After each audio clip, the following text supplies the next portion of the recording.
Hello, here we are about 5 days after we've started making the sourdough starter. We've been feeding it every day with a tablespoon of baker's flour and a tablespoon of warm water, mixing it up and just letting it sit on the bench covered with a damp tea towel.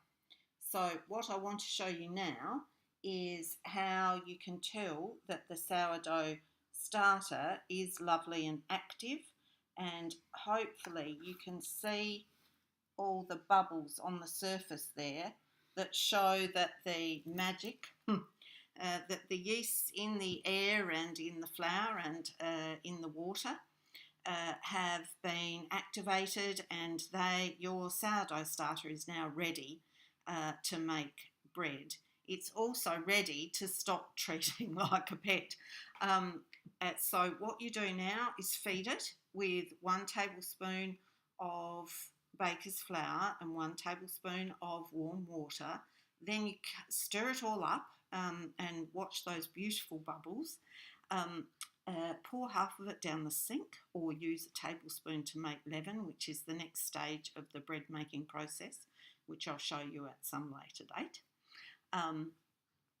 And then you can cover it.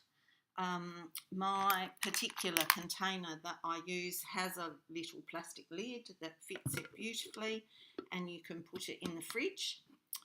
You don't have to feed it every day now, but every 3 or 4 days. And don't worry if a grey grey water looks pretty ugly actually. Don't worry about that forming on the top. Just pour that off, pour it down the sink. And every time you feed it until you go to make bread, discard about half of it. And don't feel bad about doing that.